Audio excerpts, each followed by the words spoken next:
A lei la parola della sua bellissima città. Innanzitutto ringrazio l'assessore Scocimaro appunto per questa capatina a Marano, sicuramente un incontro molto importante per noi, per il nostro territorio, per la nostra comunità, perché diciamo, finalmente si sta riparlando di dragaggi, si sta parlando di un problema molto sentito qui da noi nel nostro territorio, in quanto è ormai dal 2015 che questo tema non viene preso così in considerazione. La situazione quindi è diventata critica, è diventata molto critica per quanto riguarda il pescaggio delle imbarcazioni e spero veramente che con quest'anno si stia dando un segnale verso queste attività. È sicuramente un intervento, il primo in emergenza, la necessità è sicuramente quella di una programmazione, cosa che appunto chiederemo all'assessore, una programmazione per pianificare i lavori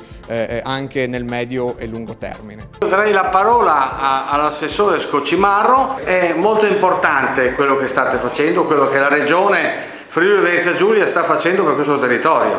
Sì, io ho la delega del mare, dei dragaggi, delle coste da qualche settimana e il primo atto che ho fatto sui dragaggi riguarda, fra le varie località, anche Marano Lagunare. È importante perché non solo per la navigazione da diporto, ma anche per quella dei pescatori e quant'altro, perché se non riesce a entrare con le barche ovviamente tutto questo comparto muore. Quindi da subito, questa primavera, verranno effettuati i dragaggi, siamo ormai in fase di esecutivo, quindi ci saranno i progetti che vanno ad essere messi con una gara e poi ci saranno le società aggiudicatrici che faranno i lavori entro questa primavera. Quindi io sono convinto, almeno auspico fortemente ai miei dirigenti, che la prossima estate il problema di una parte di Marano, quella dell'ingresso del porto, abbia la possibilità di essere risolta, quindi con le barche si può passare con un fondale appunto decente per poter entrare qui. Non solo, io ho avuto la possibilità oggi di vedere anche questa splendida laguna. Secondo me, ma non dipende solo dal mio assessorato, ma anche in concerto con anche i miei colleghi, bisogna che la laguna di Marano appunto abbia la possibilità di essere valorizzata dal punto di vista turistico. Questi splendidi casoni devono essere l'opportunità per un turismo d'élite, per un turismo importante, di nicchia, e quindi io auspico insieme ai miei colleghi appunto di competenza di poter portare il mio contributo affinché ci sia questo ulteriore appunto vantaggio per il territorio. Ultimo, non da ultimo, so che c'era anche domenica scorsa, qualche giorno fa, l'intervento sulle spiagge. È un progetto che noi abbiamo condiviso con tutto il golfo della nostra regione per andare a portare un'iniziativa ambientale sulle spiagge. Si chiama A Mare FVG, quindi un acronimo che vuol dire appunto di voler bene al mare, ed andare a togliere la plastica dal mare, che oggi è uno dei temi più importanti. So che a Marano c'erano veramente quantità importanti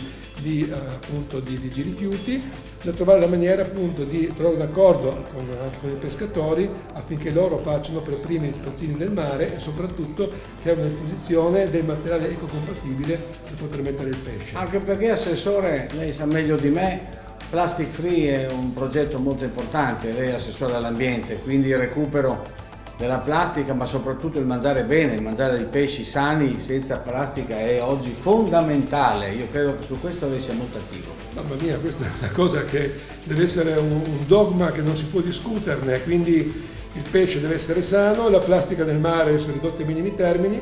Faremo una legge quest'anno per andare a disincentivare l'uso delle plastiche.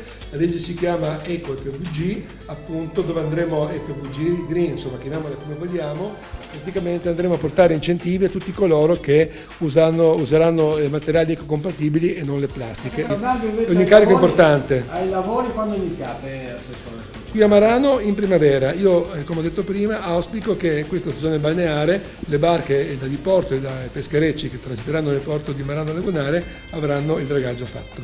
Sindaco, vuole dire qualcosa al nostro assessore prima che io tolga diciamo l'ancoraggio e vada in televisione a lavorare? Ma allora devo ringraziare ancora l'assessore, così come tutta la giunta regionale e il consiglio, appunto, che come diceva l'assessore andrà poi a finanziare, ecco, questi interventi. Io faccio un appello, ecco, per mantenere alta, ecco, la voce e la discussione su questi territori lavori sulla laguna di Marano, perché è un ambiente che veramente ha necessità di interventi che non siano interventi solo in emergenza, ma che ci sia una pianificazione, ecco, dietro, anche fatta su basi sicuramente scientifiche e ingegneristiche, perché stiamo rischiando di perdere il nostro ambiente, di perdere le nostre peculiarità.